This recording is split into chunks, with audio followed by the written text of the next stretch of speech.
the first question from my end would be, what distinguishes the Arts and Media faculty at the University of Salford as one of the leading faculties in the UK? Well, thank you very If you much. could all, So this follows on from what we talked about just before about the idea of applied learning. So of course, in academia, you will have theory base, and of course, we will teach you the fundamentals and the theory of your specialist subject area.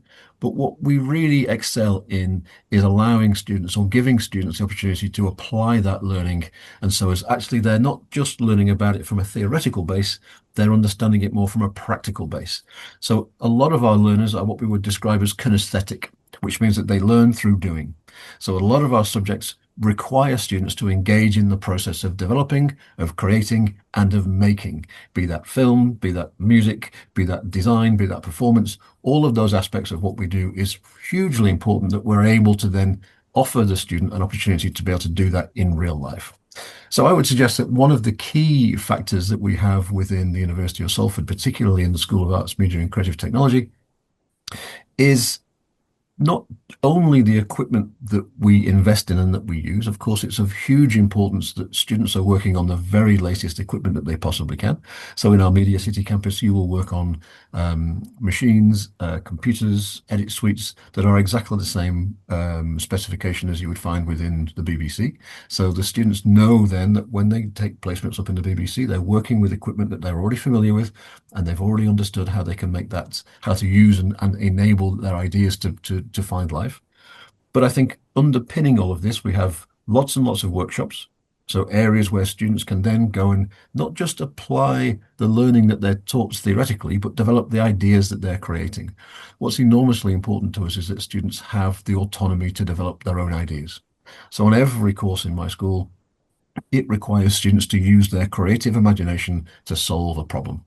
The academic staff will set you the academic challenge, the project or the brief, the module. Your job will be to develop an idiosyncratic approach to that project. Not every project, you won't have examinations, and not every project has a determined or definitive outcome. But what's really, really important is that you then develop your own independent and creative solution to whatever that problem might be. Now, in support of that, and I think this is where we have something that is really not unique, but is a really strong advantage. So beyond your academic staff, we then also have a range of staff called technical demonstrators. And the technical demonstrators effectively run the workshops. These are their spaces with all of the equipment in. And here's a little tip for all of your viewers. If you want to get on really, really well at the university, the first thing you need to do is to get to know your technical demonstrators. These are the people that will enable you and help you to produce the outcomes that you're looking for. It doesn't matter whether that is in an edit suite, whether that's in the print room, whether that is then in a fabric making environment, whether you want to develop a 3D or 3D printed information. Your technical demonstrators are the perfect way to take your academic knowledge and apply that into a physical made set of objects or edited films or whatever it might be. So these two different tiers of staff are hugely important to how you are enabled to then make what it is that you're looking for within your specialist subject area.